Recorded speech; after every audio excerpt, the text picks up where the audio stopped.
Puedes iniciar. Buenos días a todos, siendo las 7:03 de la noche, vamos a dar inicio a la conferencia magistral por el doctor Rolando Salvatierra Combina sobre el procedimiento administrativo disciplinario. El doctor es abogado por la Pontificia Universidad Católica del Perú, con un posgrado de gerencia para abogados en la UPC y un posgrado en herramientas de gestión para empresas reguladoras en ESAM. Cuenta con un magíster en gerencia pública en EUSIM, la Escuela de Negocios de Madrid, del 2014 al 2015, y tiene estudios completos de maestría en gestión pública del Instituto de Gobierno de la Universidad de San Martín de Porres, del 2015 al 2016. Asimismo, cuenta con más de 20 años de experiencia en Derecho Administrativo y Energético, y es además profesor de su escuela, de la Universidad Católica, y profesor en la ESAM del curso de Normativa de Electricidad del PAE de la Maestría de Gestión de la Energía. Asimismo, se desempeña como socio senior del área de Derecho Administrativo del Estudio Mundial. Buenas noches, doctor. Damos inicio a su exposición.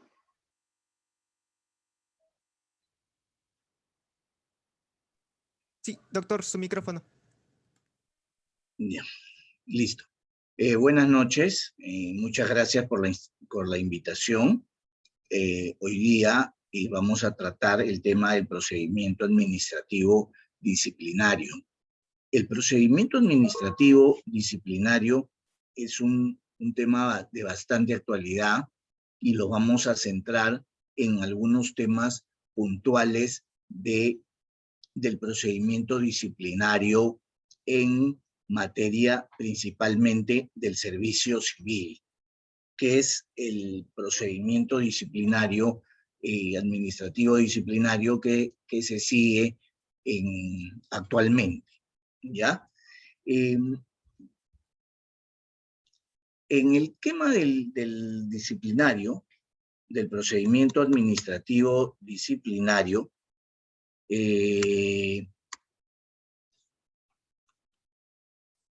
tenemos primero que centrarnos en lo que es el jus puniendi del Estado, el jus puniendi del Estado. El procedimiento administrativo disciplinario hay que verlo dentro de un gran tema, ¿no? No lo podemos ver de manera aislada. El procedimiento administrativo disciplinario forma parte del jus puniendi del Estado. ¿Qué entendemos por el jus puniendi del Estado? El jus puniendi del Estado es una expresión latina utilizada para referirse a la facultad o la potestad sancionadora del Estado.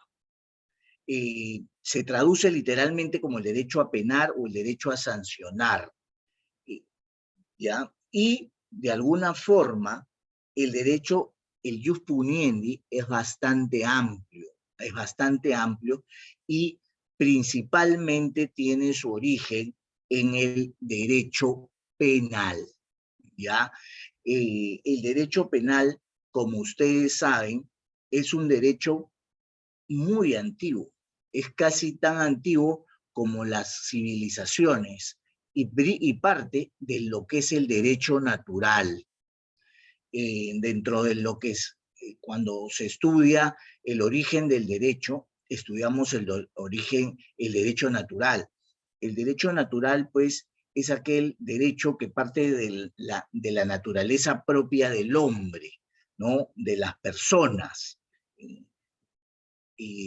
¿Por qué? Porque acá tenemos, por ejemplo, que es innato en el hombre, por los valores con los que nace y con los que desarrolla, que por ejemplo sabe que matar es malo, robar es malo, estafar es malo, atentar contra el patrimonio es malo. Entonces, esto parte del derecho natural. Entonces, el derecho penal y este jus puniendi es tan antiguo como las civilizaciones en las cuales el hombre se ha formado, ¿ya?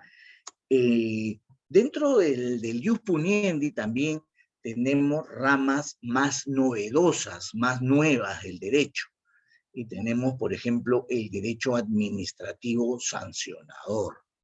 El derecho administrativo sancionador es también parte de este jus puniendi, del Estado, y tiene un desarrollo mucho más nuevo, se puede decir, que el derecho penal.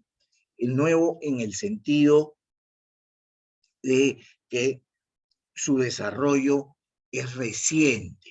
Entonces muchos de ustedes se preguntarán, pero su desarrollo es reciente, pero si nace también con el derecho administrativo. Sí, pero acá hay que ver también unos temas, ¿no?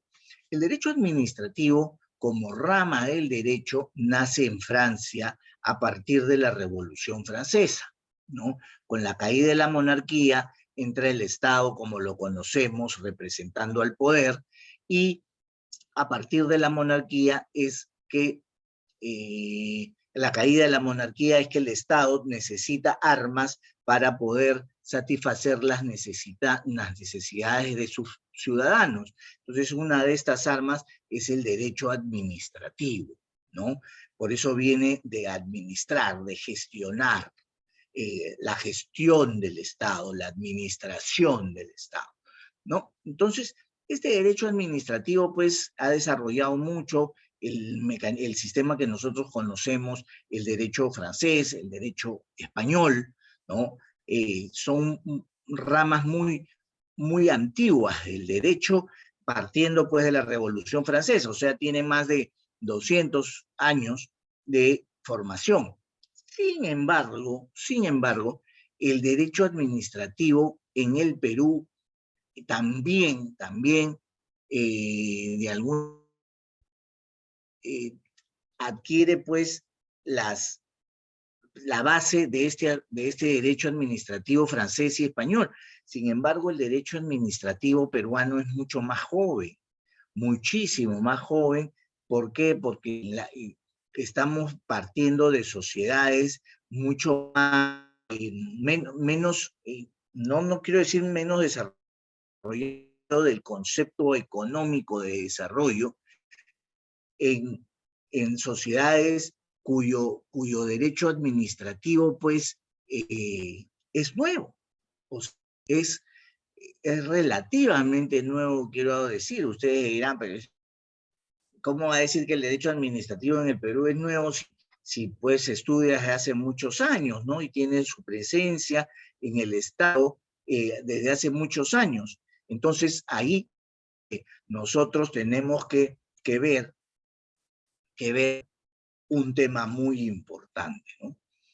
Acá en el Perú, el derecho administrativo es muy joven, muy joven. Nuestro derecho administrativo es muy joven y se desarrolla principalmente a partir de la ley de procedimientos y, mejor dicho, no quiero meter la ley de procedimientos porque después dirán que la encajo en determinada fórmula. No.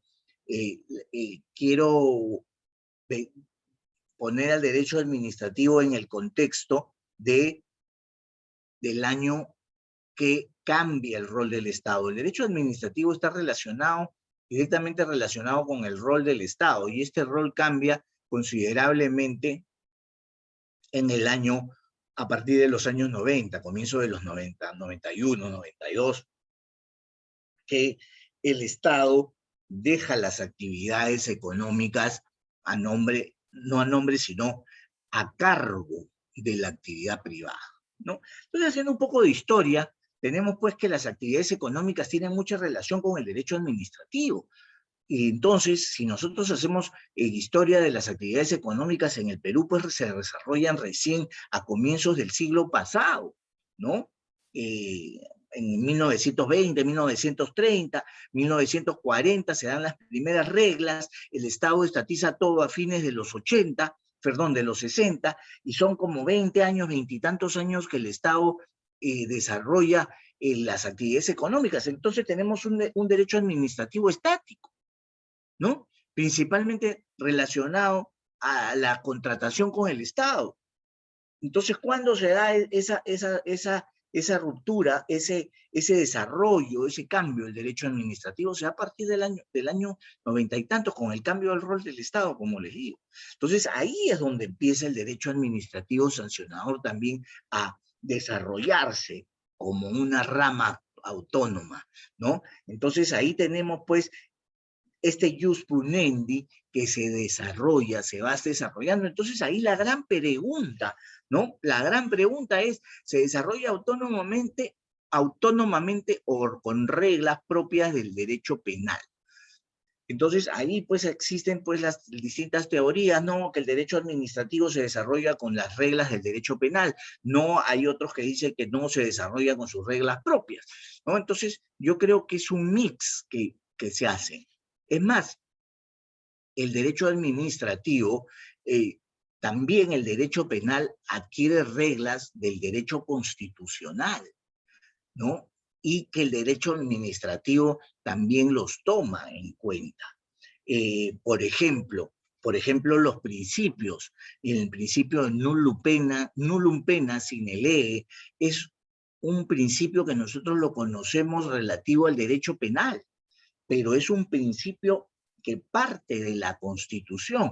Nadie puede ser sancionado por una norma que no tenga rango de ley. Entonces ahí también abarca la tipicidad, ¿no es cierto? Entonces nadie puede ser sancionado sin que haya una infracción establecida en una ley. Entonces este principio que es del derecho, que muchos lo conocemos como el derecho penal, está en la Constitución del año 93 y de alguna manera es aplicada también por el Tribunal Constitucional cuando ve temas relacionados al derecho administrativo sancionador.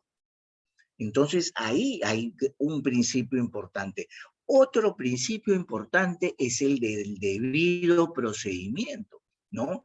El debido procedimiento, que es un principio importante para el derecho penal, para el derecho administrativo, tiene su base en la Constitución, específicamente en el inciso 3 del artículo 139 de la Constitución, ¿no? Entonces, ahí, miren, se van formando el derecho se va formando, por eso le digo, el derecho penal es mucho más antiguo.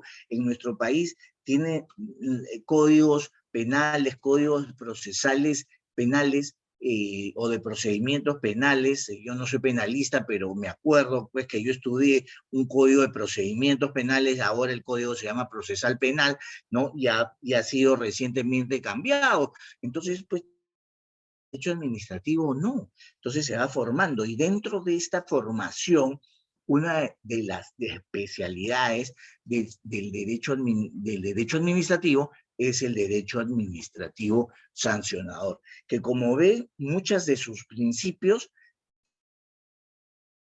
administrativo, ¿no? Que es general, pero que ya no es general, ahora ya no es supletoria, como inicialmente lo fue. Entonces, tiene su base en principios constitucionales, como el principio de nullum pena sine lege, el principio del debido procedimiento, el principio del non bis in idem, nadie puede ser sancionado, la motivación, que son principios antes que dan origen a esto, ¿no? Entonces, dentro de estas ramas del jus punendi del Estado tenemos el derecho penal y el derecho administrativo sancionador.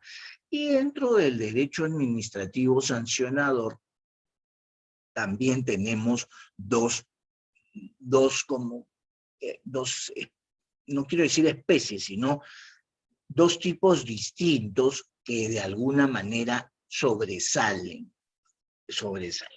Unos, que es el derecho administrativo sancionador, que yo siempre le denomino derecho administrativo sancionador puro. ¿Por qué?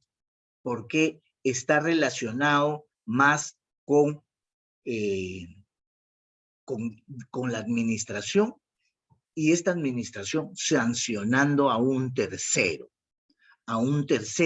que no tiene relación con él, ¿no? Entonces, este tercero que no tiene relación con él es el típico el típico administrado, no tiene una relación laboral con él. Y esto se da en muchas actividades, por ejemplo, en la actividad eléctrica, por ejemplo, una empresa que se dedica a la generación eléctrica está sujeta a la supervisión y a la fiscalización por parte del organismo supervisor de la inversión en energía o SINER. Una empresa de telecomunicaciones, igual por OCITEL. Una empresa que brinda la concesión para transporte, para el aeropuerto, los aeropuertos, para los puertos, o los ferrocarriles, está sujeta a OCITAN, por ejemplo. Todas las normas de competencia, defensa al consumidor, Torindecopi. Todas las actividades pesqueras están el Ministerio de Producción. Todas las actividades de hidrocarburos están sujetas, y las de minas están sujetas a la supervisión y a la sanción, ¿no? Los transportistas están sujetas en el caso de la SUTRAN, en el caso de la ATU. Entonces, ya hay otras actividades, pues, que de alguna manera están sujetas a la supervisión y a la sanción, que muchas veces es conocida como la fiscalización, ¿no? Entonces, ahí está el detalle donde que tenemos una entidad administrativa y tenemos un administrado externo. No existe ningún vínculo laboral, ¿ya? Entonces, por otro lado, tenemos el derecho administrativo sancionador disciplinario, que sí está relacionado con, de alguna forma, con un régimen laboral, en este caso, un régimen laboral público, ¿ya? Un régimen laboral público. Entonces, este régimen laboral público está, de alguna manera, relacionado con esta actividad disciplinaria.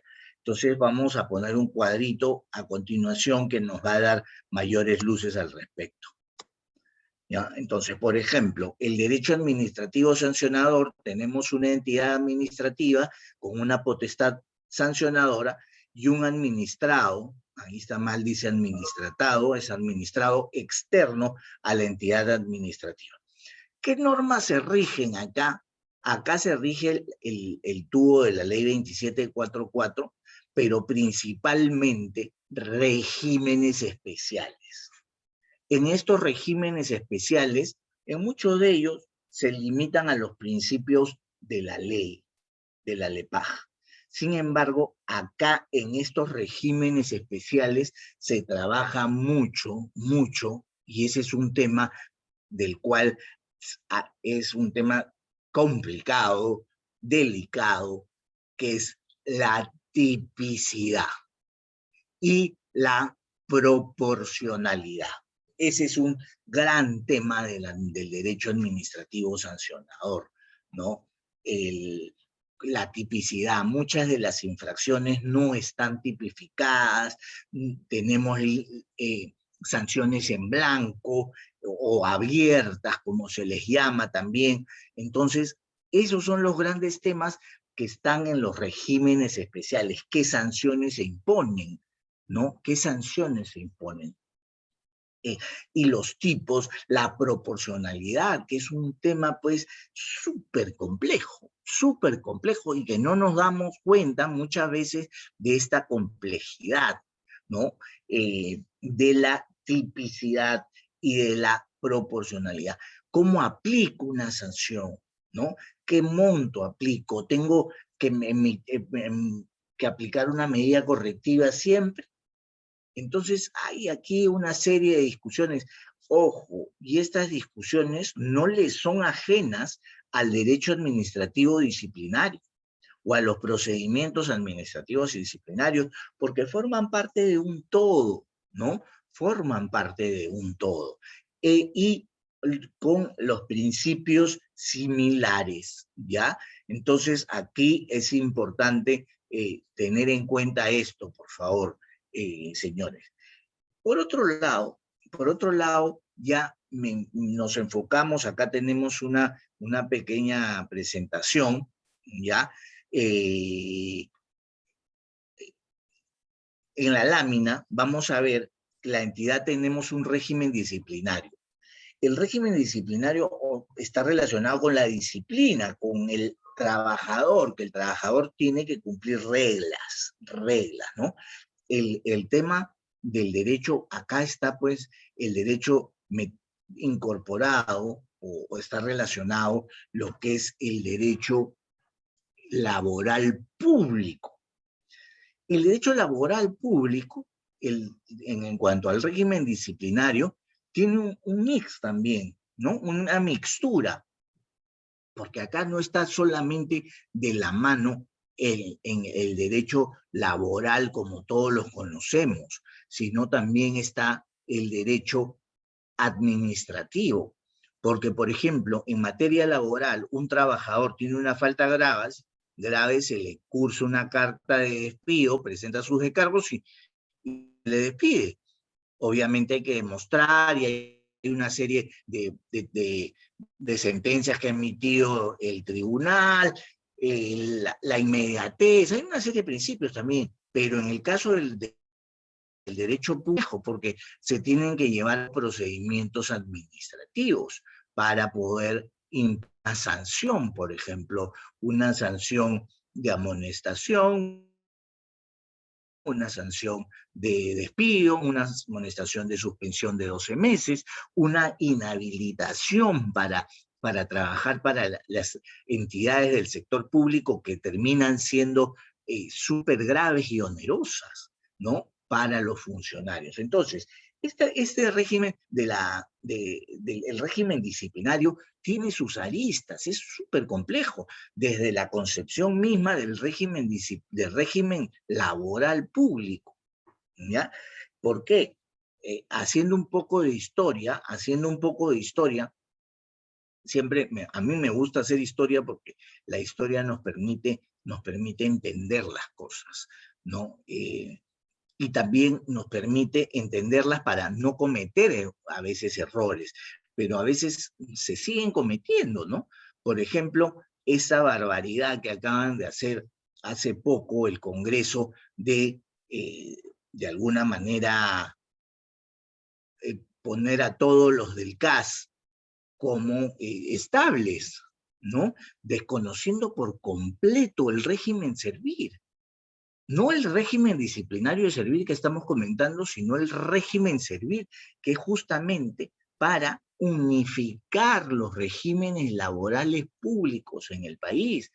Entonces, esto ha sufrido un retroceso, ha dejado a las entidades sin armas para contratar. En este momento las entidades públicas no pueden contratar a nadie, ¿no?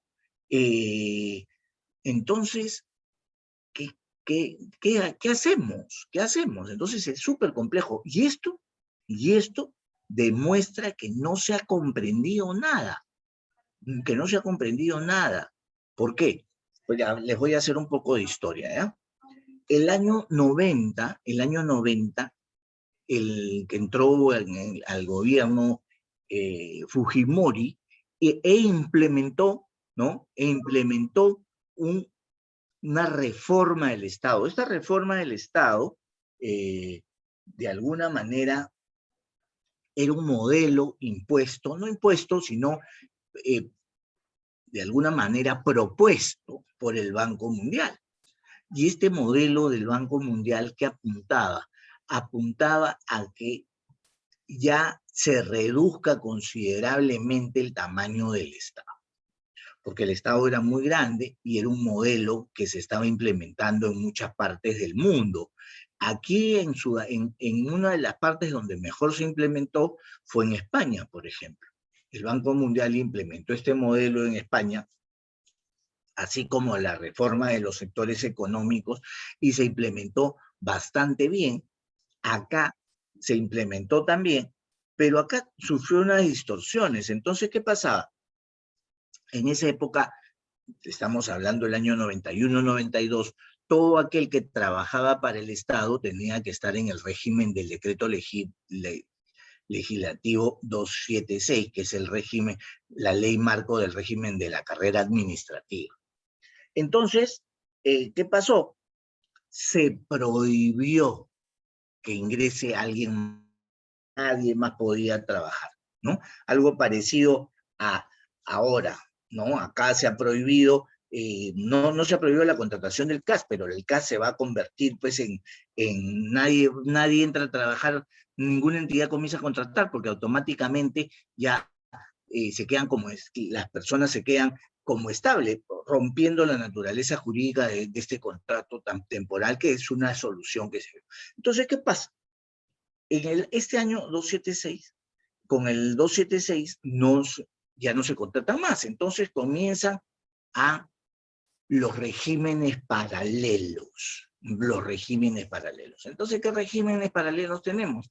Tenemos, por ejemplo, el régimen de locación de servicios, el régimen de lo que es el FAJ para contratar altos funcionarios. Luego, el PNUD también, ¿no? Que es un régimen paralelo.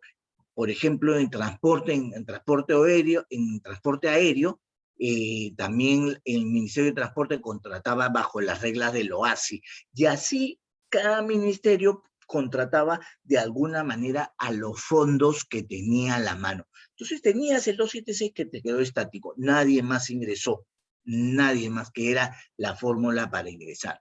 Entonces teníamos que el 276 tenía un montón de regímenes paralelos, muchos de ellos sin ningún beneficio laboral, ¿no? Muchos de ellos sin ningún beneficio laboral. Y ya no les digo el régimen disciplinario, porque el régimen disciplinario solamente lo tenían los del 276, ¿ya? Porque también cuando se elimina el 276 se elimina el régimen de los tribunales de servir que habían antes, ¿no? Que volvieron hace 10 años. Entonces, teníamos esa peculiaridad. Luego, muchas entidades públicas entran bajo el 728, que es la ley marco del empleo público, que es específicamente para el sector privado. Entonces, tenemos 276, 728 y una serie de aspectos adicionales. Viene el año 2006 y Alan García en su gobierno crea el contrato administrativo de servicios más conocido como CAS. ¿Ya? El nombre de contrato administrativo le hace mucho daño al contrato administrativo que nosotros conocemos dentro de la doctrina del derecho administrativo, ¿no? Que es otra cosa. El contrato administrativo se crea para concesiones, para licencias, servicios públicos, otra cosa, porque la naturaleza mental de este contrato es completamente distinto. Bueno, pero se incluyó. Entonces ya teníamos 728, 276, CAS y una serie de regímenes paralelos, de acuerdo al ministerio, de acuerdo al sector. Entonces, ¿qué es lo que se tenía que hacer y lo que se tiene que hacer? Entonces, una de los avances fue, ¿cómo se llama en materia disciplinaria? Fue la ley del Código de Ética que salió en el 2001, luego la ley del empleo público, la ley marco del empleo público, pero no dio mucho, y luego salió la ley de servir. ¿Qué es lo que busca la ley de servir? Y acá quiero mencionar un poco este tema. La ley de servir no es perfecta, pero no es mala, pero sí su implementación. Muchos dicen que la implementación es la que de alguna manera no está llevándonos a nada. De repente puede ser cierto, pero algo tenemos que hacer, ¿no? Porque eso de dejar de hacer lo que ha hecho el Congreso sin tener en cuenta la ley de servir es una barbaridad, ¿ya? Y entonces, ¿cuál es el objetivo de la ley de servir? Que todos los que están en el régimen, hay algunas entidades que están exceptuadas, pero son las mínimas, ¿no? Que todas las que están en la ley de servir, todas las que están en estos regímenes paralelos que digo, 276, 728, CAS, y regímenes paralelos, pasen a la ley de servir. Pero esto no es inmediato, no es que uno pase una varita mágica y ¡pum! Pasan. Entonces ahora están pasando, las entidades están acogiéndose. Entonces yo soy, por decirte, el Ministerio de Energía, yo me acojo y paso a la ley de servicio. Yo soy Indecopi, me acojo y paso. Yo soy el ANA, me acojo y paso, ¿ya? Entonces, ese es un proceso largo, ¿ya? Entonces, pero ese proceso prácticamente ahora ha quedado trunco. ¿Por qué? Porque de alguna manera, ahora mucha gente que ya es CAS, ya es nombrado, ya no va a querer pasar, entonces ahí van a entrar pues en las entidades y ahora no saben qué hacer. Entonces, eso ha sido un retroceso. ¿Qué debió hacer este Congreso? Señores, ya, todos hay que apurar la ley de servir para que se implemente de una vez, porque justamente la ley de servir apunta a que ya no hayan mucho personal, siempre va a haber un personal, no nos podemos, un personal temporal, siempre va a haber, porque así funciona, no todas las entidades pues trabajan al mismo ritmo todo el año, a veces hay, se implementa un programa, tiene que entrar gente temporal, se implementa un procedimiento, tiene que entrar gente temporal, así es, pero la idea de la ley servir es que la mayoría de las personas que trabajan para una entidad estén dentro de la ley, sean estables y tengan un régimen remunerativo acorde a sus actividades. Y eso es importante, porque dentro de lo que es la ley servir, el régimen remunerativo es uno de los puntos más álgidos, ¿ya? Y más importantes que han sido evaluados por varias, de varias formas y ya se están determinando de alguna manera, las escalas salariales. Bueno, pero dicho eso, entonces, como ven, el régimen público es complicado. Entonces, aquí el régimen disciplinario tiene que ser complicado. ¿Cómo se lo aplicas a todos a la vez? Y a veces son regímenes distintos. Ahora lo vamos a ver, ¿ya? Entonces, vamos a dejar el régimen disciplinario un poco al costado y vamos a tomar otros temas que también tienen que ver con el que trabaja para el Estado. El que trabaja para el Estado no está solamente sujeto al régimen disciplinario que te lo impone la entidad y en segunda instancia el Tribunal de Servicio Civil, sino también está sujeto a lo que es la Contraloría de la República, porque también existen, aparte del régimen disciplinario, un régimen funcional. Esta potestad sancionadora, porque es una potestad sancionadora que tiene la Contraloría, y esta potestad sancionadora es bastante fuerte. ¿Por qué? Porque cuando la Contraloría sanciona, inhabilita al funcionario público, al servidor público. Y acá quiero hacer una diferencia. Por ejemplo, muchas veces dice, funcionario público. No, un momentito, el funcionario público es aquel que tiene un nivel jerárquico dentro de una entidad pública. Lo mejor es hablar de servidor público, ¿no? El servidor público es aquel que sirve al Estado, que trabaja para el Estado independientemente del régimen jerárquico que tenga. Yo a veces también hablo del funcionario, pero es mejor aclararnos. Entonces, el servidor público está sujeto a un régimen disciplinario que en la mayoría de las entidades, que en la mayoría de los casos es el régimen servir. Digo en la mayoría de los casos porque hay algunas entidades que no están incluidas, ¿no? Incluidas, ¿ya? Entonces, la mayoría va a estar dentro de ese régimen de servir, pero tiene otro régimen también también relacionado con su actividad, que más que disciplinario es funcional, relativo a su función, a la función pública que él ejerce. Y tiene que ver principalmente con el manejo de los fondos o de los recursos públicos. Entonces, ahí hay una distinción, el disciplinario versus el funcional. El disciplinario es, por ejemplo, yo soy negligente en el cumplimiento de mis funciones, ¿ya? Entonces, para eso hay que determinar qué funciones tienes. Entonces, por ejemplo, para eso están los ROS, para eso están los MOF, el reglamento interno, ¿no? Entonces, ahí están mis actividades. Llego tarde, le falto el respeto a mi superior, utilizo bienes del Estado, acoso a alguien en el trabajo, y otras faltas que hay. Entonces, faltas disciplinarias.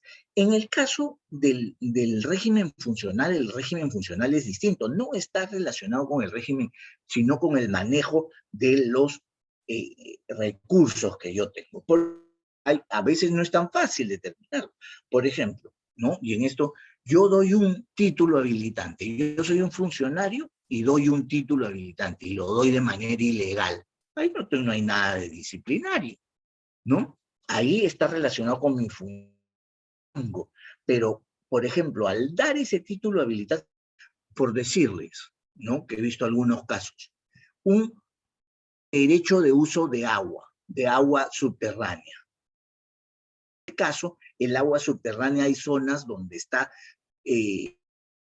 por decirlo, limitada su otorgamiento. Entonces yo soy un funcionario o un servidor y firmo un informe autorizando el uso. Entonces, ahí la Contraloría dice, uy, ahí tú estás perjudicando al Estado porque están haciendo mal uso de los recursos del Estado. Entonces, este tema funcional tiene consecuencias importantes, ¿no? Ahí las sanciones van con la inhabilitación entre 2 y 5 años para trabajar para el Estado. Entonces, si a ti te inhabilitan, de una persona lo inhabilitan de esa forma, no puede trabajar para el Estado 2, 3 años y lo despiden de su entidad.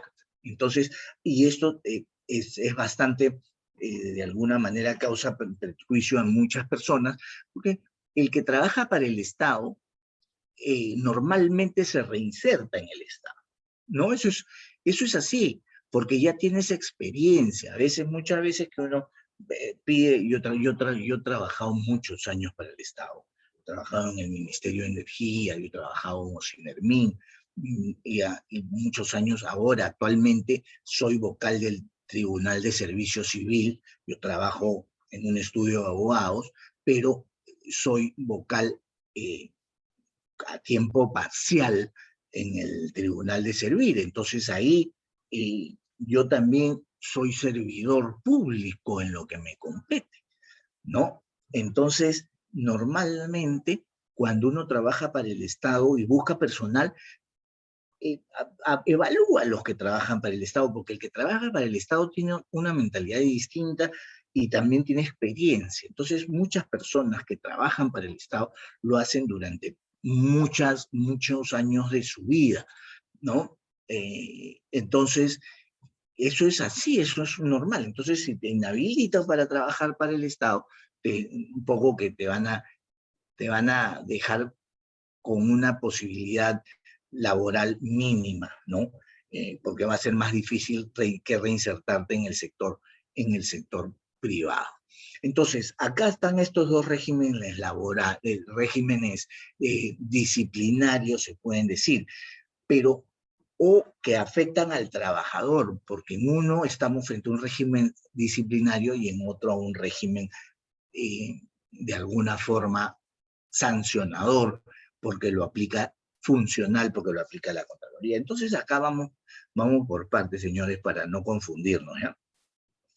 Tenemos este régimen disciplinario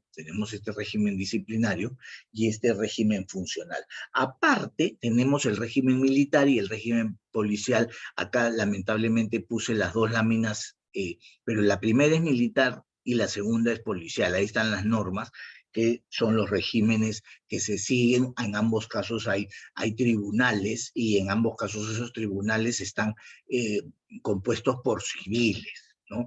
Son regímenes disciplinarios principalmente, ¿no? Disciplinarios.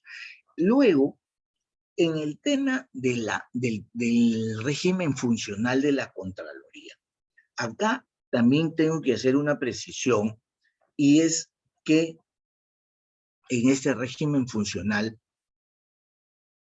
el Tribunal Constitucional, con la sentencia que recayó en el expediente 0010 del 2015, esto fue el año 2019, ya, antes de la pandemia, declaró no inconstitucional la ley, la potestad sancionadora misma, ya, no la potestad sancionadora, que eso muchas personas lo discuten. Yo personalmente no estoy en contra de que la Contraloría tenga la potestad sancionadora. Personalmente no. Muchos de mis colegas administrativistas, por no decir la mayoría, sí lo están. Yo no, yo tengo mi propia posición, pero no estamos en temas de posiciones. Aquí la ley lo que hace es declara principalmente el artículo 46 de la ley de la Contraloría General de la República, que es el que establece el tipo sancionable, ¿ya? El tipo sancionable, ¿ok? Entonces acá hay una vulneración del principio de legalidad y del de tipicidad. Importante esta sentencia. Esta sentencia a mí me parece muy importante. ¿Por qué? Porque marca las pautas en el Perú de estos grandes problemas que tenemos, sobre todo en el tipo sancionable, ¿no? En el tipo. Y este tipo de sanción, ¿qué es el tipo? Es la sanción misma, ¿no? Entonces, por ejemplo, a alguien lo condena por matar a una persona. Entonces, el código de civil tiene que decir claramente por matar a una persona, o el que comete homicidio, ¿no? Entonces después vienen los agravantes. Ese es el tipo. En materia, y ese tipo no puede ser tan amplio. Y eso es lo que se discute en esta sentencia bastante, ¿no? Que el tipo sea amplio. Entonces, cuando el tipo es amplio, el poder discrecional de la administración no tiene límite, se puede convertir en arbitrario. Y eso que está acá, explicado en esta sentencia, muy bien desarrollado en una sentencia, es un gran vacío de toda la administración pública, en los sancionadores y en algunos disciplinarios también. ¿Por qué? Porque el tipo de sanción no es perfecto y hay muchos vacíos en cuanto al tipo. Entonces, por eso es que muchas entidades, ¿no? Sobre todo en procedimientos sancionadores, en servir, por ejemplo, y yo les digo como miembro del tribunal, nosotros siempre buscamos que el tipo esté específico, ¿no? Que esté concreto, ¿ya? A veces no encontramos, a veces hay situaciones que son complejas porque se han ido dando después, hay nuevas situaciones que se dan y las normas son anteriores. Entonces, pero siempre buscamos que se cumplan en el tipo. El tipo y la proporcionalidad son aspectos importantísimos de una sanción, ¿no? Porque si no las aplicas, arbitrariedad.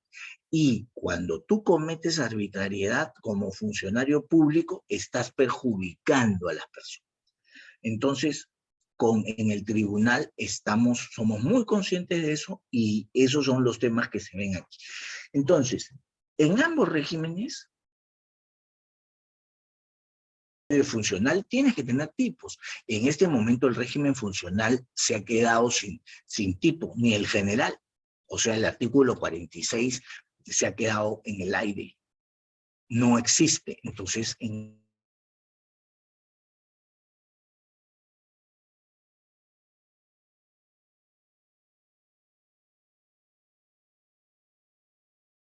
que me emocione cuando trato estos temas, pero es que acá realmente hay mucho que conversar sobre esto, hay muchas anécdotas, muchos temitas que están acá, ¿no? Entonces, resumiendo, tenemos pues el régimen disciplinario propiamente dicho y el régimen funcional de la Contraloría. Y acá quiero hacerles una precisión, ¿ya? Una precisión, porque a veces de repente entre distinguir el régimen sancionador del disciplinario, hay mucho de teoría más que de práctica, pero siempre es importante ubicarnos, ¿ya? Ubicarnos. Eso es sensacional. Miren, en el caso de servir, es disciplinario puro, ¿no? Acá tienes una entidad, que es la entidad en la que el trabajador labora, ¿ya? Y que la sanciona aplicando la ley de servir. Y en segunda instancia va el tribunal. Entonces se conoce como régimen disciplinario o procedimiento administrativo disciplinario, ¿ya? En el caso de la Contraloría, no. En el caso de la Contraloría, el que te sanciona en primera y segunda instancia no es la entidad. Tú eres trabajador, o sea, a ti te sancionan por ser servidor o funcionario público, ¿no? Pero a ti no te sanciona la entidad, sino te sanciona por este régimen funcional, obviamente, te sanciona, bueno, te sancionaba porque ahora están un poco en el aire, eso de repente va a volver. En primer instancia hay una instrucción, que es un órgano instructor, que es de la Contraloría, un órgano sancionador, que es la Contraloría, y la segunda instancia es el Tribunal de la Contraloría. Y esto se conoce como procedimiento administrativo sancionador, no disciplinario. Entonces ahí los distinguimos, ¿no? Y tiene que ver con la lógica que les comenté antes, porque el sancionador es cuando tú no trabajas para la entidad, ¿no? Cuando eres un tercero a la entidad que sanciona. Y esto es lo que sucede, ¿no? No es el típico sancionador puro que aparece en la ley de procedimiento administrativo, porque ese tiene el enfoque entidad administrado, ¿ya? Pero esa es la lógica que se maneja. Entonces, vamos a ir al régimen disciplinario porque ya no tenemos mucho tiempo, ¿ya? Entonces, en el régimen disciplinario, primero que todo, como hemos visto, hay varios regímenes, ¿no? Varios regímenes. Que ese es un tema que de alguna manera nos molesta. Entonces, no es que nos moleste, sino que nos confunde y tiene sus consecuencias, mejor hay que unificar. Entonces, a partir del 14 de septiembre de 2014 se unifica el régimen de infracciones en el régimen civil. Lo mejor que ha habido, porque ahora todas las entidades, independientemente de qué régimen sea, soy CAS, soy 728, soy 276, no, está dentro del régimen civil a partir del 14 de septiembre. Ya han pasado casi 6 años, ya muchas cosas se han facilitado. Y luego, mediante la Directiva 002 del 2015, Servir, se establecen las reglas para la aplicación de esta unificación. ¿Ya? Entonces, aquí esta directiva es importante. Si ustedes tienen alguna duda, léanla. En el Servir hemos sacado también muchos precedentes vinculantes. El año pasado hemos sacado cerca de 13 precedentes vinculantes y que se suman a los ya casi 8 o 9 que han habido. Entonces tenemos muchos precedentes vinculantes que la idea es justamente unificar criterios, porque hay muchos temas que no tenían, mejor dicho, criterios unificados al momento de resolver. Entonces ahora ya los tienen, ¿no? Entonces rápidamente vemos las directivas y tienen que ver con dos temas acá, con dos temas, las reglas procedimentales y las reglas sustantivas.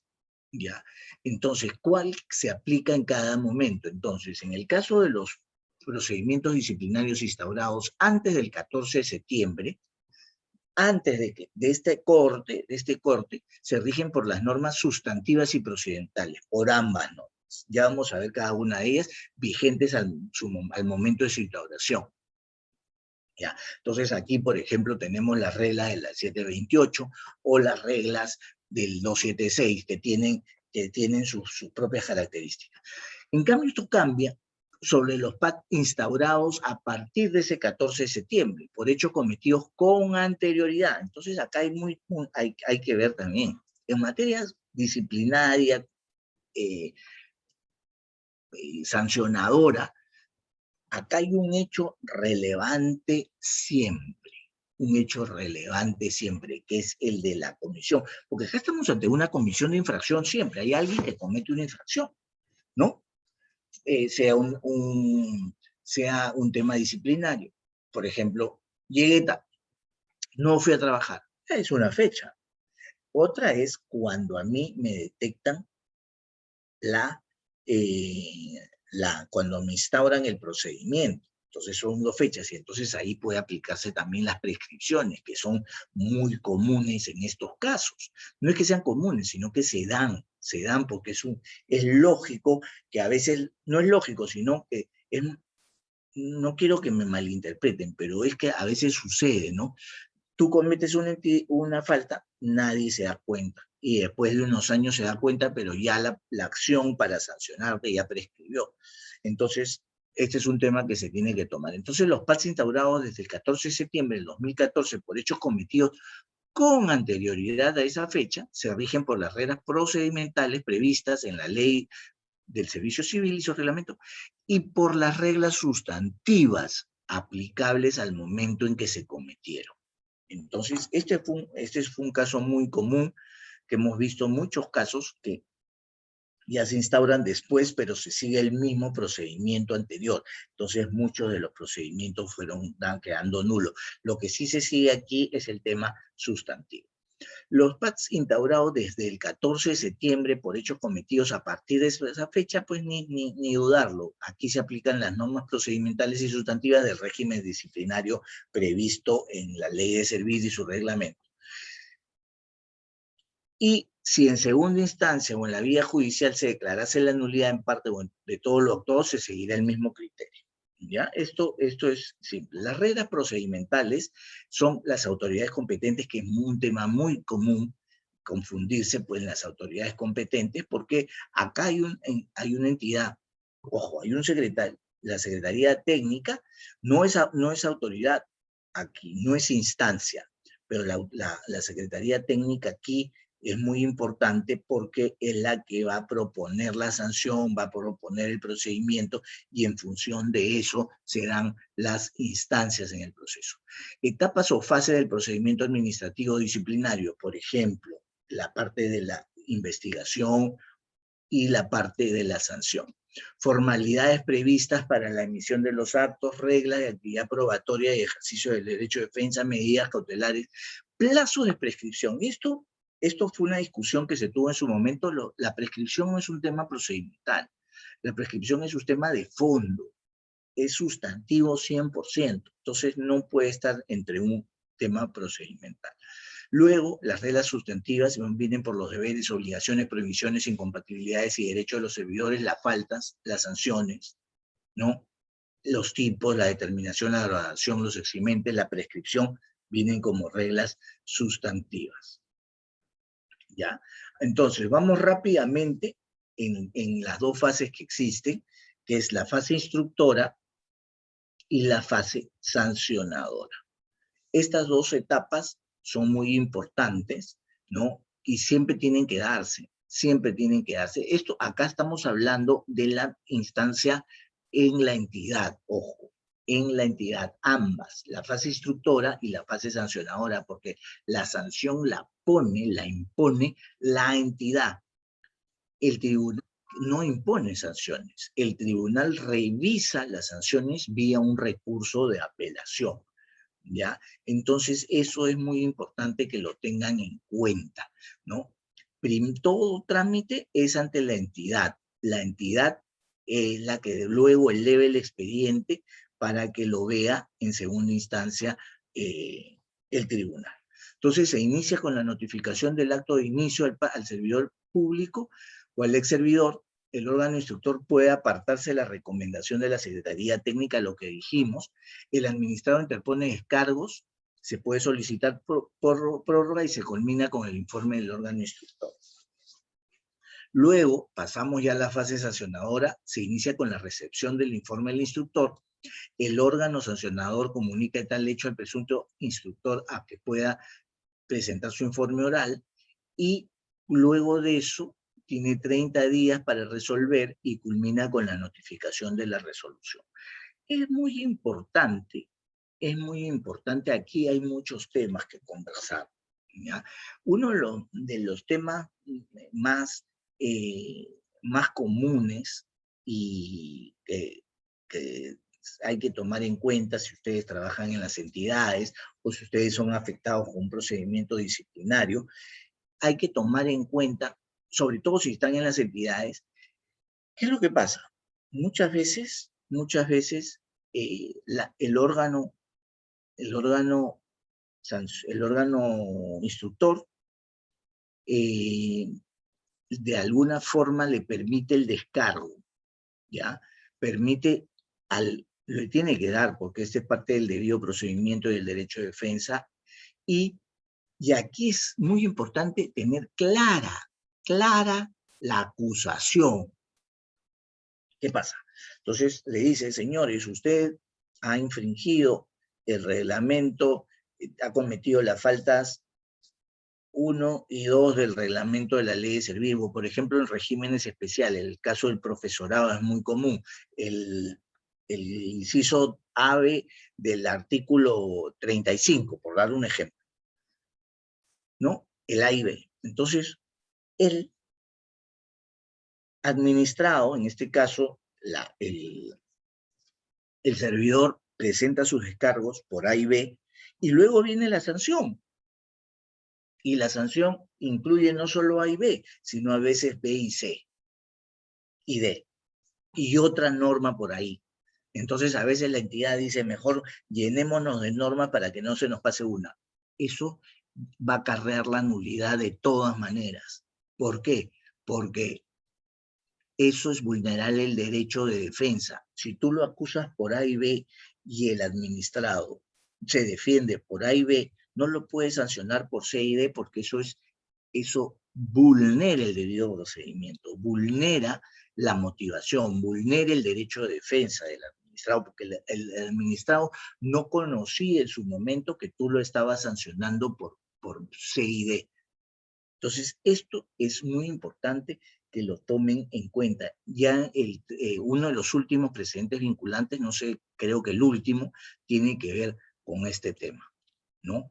Esto es muy importante que lo tomen en cuenta. Veamos las faltas. El incumplimiento de las normas establecidas en la ley y su reglamento es una falta, por ejemplo, un tipo abierto, muy discutido. Normalmente el tribunal no impone este tipo de sanciones, va a las más específicas al tipo. La reiterada resistencia al cumplimiento de las órdenes de sus superiores relacionadas con las labores. Acá también reiterada, ¿cuándo es reiterada? A partir de 1, 2, 3. Entonces ya hay algunas resoluciones que hemos tomado una posición, porque siempre hay que tomar posiciones al respecto. El incurrir en acto de violencia, grave indisciplina, faltamiento de palabra en agravio del superior, del personal jerárquico y de los compañeros. ¿Cuál es el grado, ¿no? El acto de violencia, la grave indisciplina, el faltamiento. Como ven, señores, señoras, ¿no? Damas, caballeros, acá pareciera simple, pero a veces cuando uno quiere implementar el tipo específico hay algunas variables que no son muy claras, ¿no? La de negligencia en el desempeño de las funciones. Este es un tema también muy importante, y ya sobre eso hemos emitido una resolución de sala plena, la 001 del 2019, que es un precedente vinculante que habla del principio de tipicidad en la imputación. ¿Qué quiere decir aquí en palabras simples? ¿No? La negligencia en el desempeño es muy amplia, es un término muy amplio. Entonces aquí tenemos que ver primero dónde están las funciones. Entonces no podemos pues basarnos en una negligencia si primero no determinamos cuáles son las funciones. Entonces en función de las funciones que realiza cada trabajador es que vemos si ha actuado bien o le ha actuado mal. A veces se le imputa negligencia en el desempeño de las funciones y no se sabe ni qué funciones realiza. Por eso es importante el reglamento de organización y funciones, el manual de organización y funciones, el reglamento interno de trabajo, son herramientas que ayudan mucho. Y es importante mencionar que existen negligencias, hemos visto en la actuación que hemos tenido en el tribunal, algunas negligencias pues sí que eran evidentes, ¿no? Evidentes, ¿no? Entonces, por ejemplo, un médico que trabajaba para una entidad pública y lo filmaron, inclusive salió en la televisión yendo, dejaba de trabajar en el horario de trabajo y en el hospital y se iba a 2, 3 cuadras a trabajar en su clínica privada. Entonces, ahí era eso ahí era una evidente negligencia en el cumplimiento de sus funciones, ¿no? Aparte de otros tipos que también podrían a recaer, ¿no? Aquí falsedad, un tipo de la falsedad puede ser uno de los temas acá importantes, el mal uso de los bienes del Estado también. Entonces, acá hay varios temas que se juntan, ¿no? Luego tenemos el pedir el funcionamiento del servicio público, la utilización o disposición de bienes de la entidad pública que les comentaba. Eso se da mucho también, la concurrencia al trabajo del Estado en embriaguez o bajo la influencia de drogas o sustancias estupefacientes. Esto también tiene pareciera pues fácil, ¿no? Cuando alguien está en estado de embriaguez, entonces, por ejemplo, hay reglas para cuando uno conduce en estado de embriaguez, entonces te ponen un mínimo en la sangre, pero eso se aplica también en este caso, ¿no? ¿Qué pasa cuando el trabajador no le toman examen etílico? Llega así mareado, ¿no? Un poco prepotente, uno lo filma, ya se da cuenta, le puede oler hasta ¿cómo se llama? El tufillo, como se conoce, ¿no? Pero esto es el estado de embriaguez. Entonces, hay temas acá, pues, que no son tan fáciles y que uno tiene que tomar unas decisiones, ¿no? El abuso de autoridad, el uso de la función con fines de lucro, causar deliberadamente daños materiales en los locales, instalaciones, obras, maquinarias, instrumentos, documentación y demás propiedad, causar deliberadamente, ya hay un tema doloso con conocimiento y voluntad. ¿Qué pasa con los temas culposos, no? ¿Qué pasa cuando uno choca, por ejemplo, un vehículo de propiedad de la entidad, ¿no?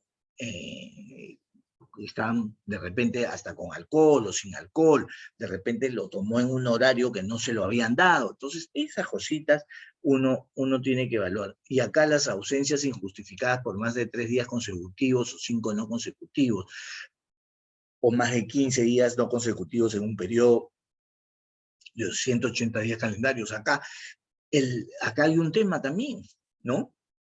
A veces presentan pues certificados médicos 2, 3, 4, 5, 6 meses. ¿Hasta cuándo uno puede presentar el certificado médico? Entonces hay posiciones que tomar, no hay temas tan simples aquí, pero que uno los tenga. Este también es un tema que es muy frecuente ahora, ¿no? El hostigamiento sexual cometido por quien ejerce autoridad sobre el servidor, así como el cometido por un servidor civil, cualquiera sea la ubicación de la víctima, del hostigamiento en la estructura jerárquica contra la víctima, sea un beneficiario de modalidad formativa, etcétera. Entonces estos temas también son nuevos, y así como hay otros temas, por ejemplo, que tienen que ver con el uso de modalidades, pues, tipo Facebook, tipo LinkedIn, no tanto LinkedIn, ¿no? Pero Facebook, Twitter, para injuriar, para de alguna manera presentar o vulnerar algunas honras. Entonces, son temas que se tienen que ir actualizando, ¿no? Realizar actividad de proselitismo político, de discriminación de origen raza, incumplimiento justificado del horario y la jornada de trabajo, ¿no? La afectación al principio del mérito en el acceso. Acá también hay muchos temas que vemos que tienen que ver con el acceso, los concursos. Los concursos a veces constituyen un dolor de cabeza cuando nosotros los revisamos, ya, porque hay personas que ya han podido tener algún derecho, pero la entidad no los informa, se coordinan, se les notifica a la entidad para que los notifiquen, no coordinan. Entonces, hay varios temas ahí que hay que revisar cómo se manejan, y hay posiciones ya del tribunal, ¿no? Actuar o influir en otros servidores para obtener un beneficio propio o beneficio de tercero, la doble percepción de compensaciones. Aquí pues hay varias formas que busca sacar la vuelta a esta doble percepción, ¿no? A veces, bueno, lo más común y lo que no está prohibido es el dictado de clases, el actuar docente, ¿no? La labor docente, más que el actuar, la labor docente, ¿no? Pero a veces un funcionario recibe, por un lado, un ingreso, recibe dietas, a veces recibe pensión, recibe un sueldo. a veces hace una contratación por la ley de contrataciones, recibe un ingreso, ¿no? Aparte de de un ingreso, de una remuneración y por ahí de una dieta. Entonces acá también hay situaciones pues que se tienen que combatir. Bueno, señores, muchas gracias. Espero que les haya servido de algo en esta presentación y bueno, quedamos hasta otra oportunidad, ¿no? Si tienen alguna pregunta, yo creo que podemos manejar algunas preguntas para ver sin excedernos mucho del tiempo. Gracias, muy amables. Hasta ahí tienen mi correo, cualquier cosita para servir. Sí, doctor, muchísimas gracias por la clase presencial de hoy, por su presencia y por compartir sus conocimientos con todos los interesados en entender un poco más de lo que es el procedimiento administrativo disciplinario y por hacer una explicación de lo general a lo particular para un mejor entendimiento. Esperamos tenerlo próximamente en más clases del ICJ y nuevamente muchísimas gracias. Para los participantes, Gracias. Sí, para los participantes cualquier duda o consulta la pueden hacer en estos momentos para que el doctor pueda absolver la duda, o también lo pueden hacer para su correo o para los correos del ICJ.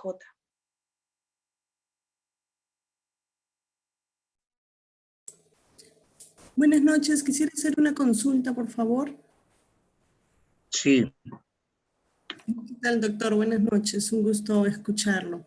Doctor, a ver, tengo un procedimiento en el cual el servidor al que estaba procesando, a la fecha es jefe de la entidad.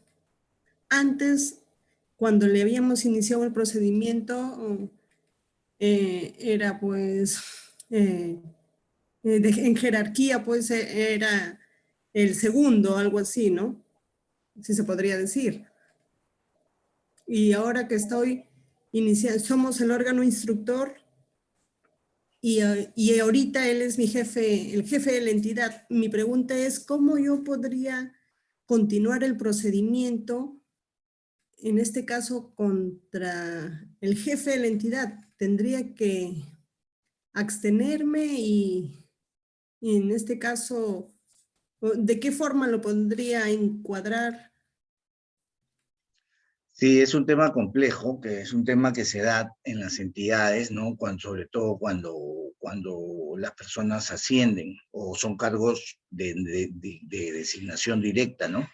Porque seguro en el caso que usted me menciona es cargo de designación directa, entonces a él lo han designado y ahí sí tienen un problema, ¿no? Porque esta norma no está preparada para los jefes de las entidades. Salvo que sea pues en régimen funcional, pero no es el que me están mencionando. En este caso yo lo que le sugeriría es que suspendan el procedimiento hasta que concluya su designación, ¿no? Y traten de salvar ahí los plazos de prescripción con esa suspensión. No es un tema que no está previsto expresamente, por eso le doy alguna salida que lo pueden evaluar. Gracias, doctor.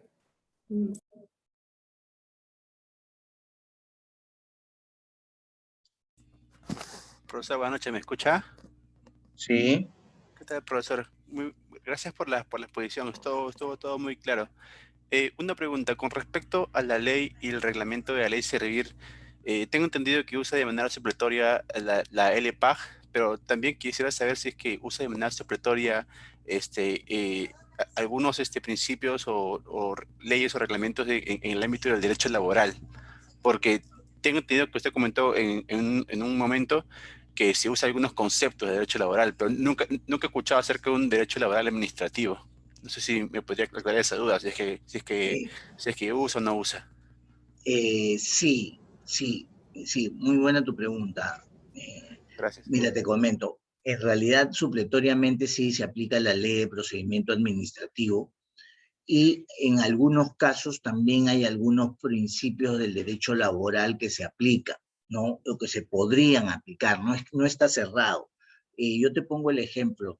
¿Qué pasa? Ya a partir del 14 de septiembre del año 2014, ya ha pasado tanto tiempo pero antes de eso, ya se aplicaba mucho el principio de inmediatez, por ejemplo, para las sanciones. ¿Ya? El principio de inmediatez es un principio netamente laboral y se ha aplicado en muchos procedimientos disciplinarios cuando la administración se tomaba mucho tiempo en sancionar al administrado, ¿no? Entonces, hay casos pues, que se demoraba 8, 10 meses. ¿Y por qué te digo antes del 2014? Porque ahora ya los plazos están reglados, antes no lo estaban, y sobre todo para las entidades, y eso es lo bueno, porque antes de esta norma, las entidades bajo el régimen 728 hacían su procedimiento de acuerdo al 728. Entonces, ahí no tenían los plazos que tienen de acuerdo al procedimiento de la ley de servir. Y se aplicaba el principio de inmediatez, ¿no? Hemos aplicado, yo personalmente te digo, yo sí soy enemigo del principio de inmediatez en materia del derecho laboral público, que es lo que estamos viendo, ¿no?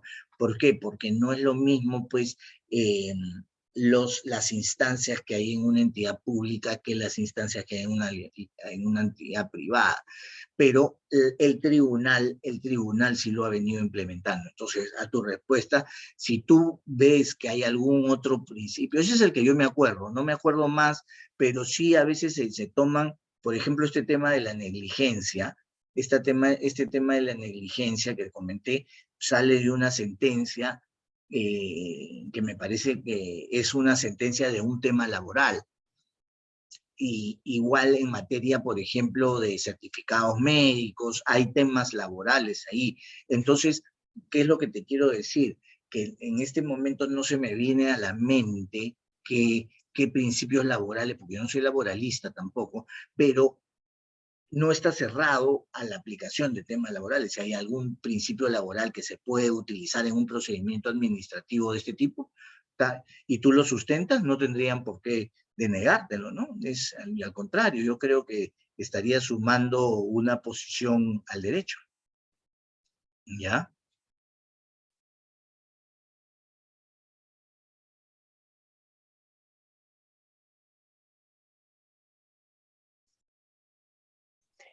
Doctor, buenas noches. Sí, buenas noches.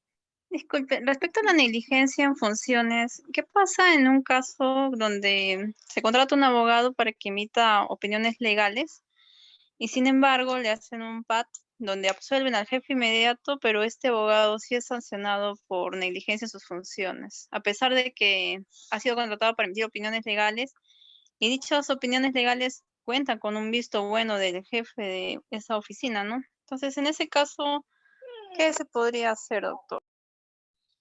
Sí, mira, a mí no me gusta meterme mucho en casos concretos, pero habría que sustentar, pues, porque en la negligencia y sus funciones, por eso es importante ver cada caso, y eso es lo que busca el presidente, ver cada caso en su verdadera dimensión, ¿no?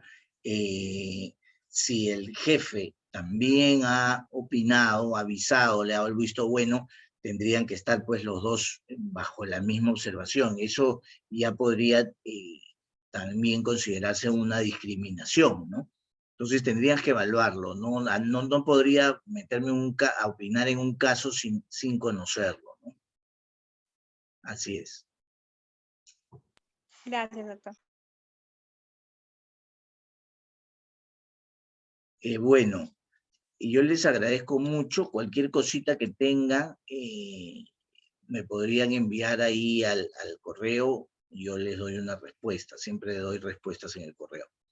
Muchas gracias al Instituto de Capacitación Jurídica por la invitación.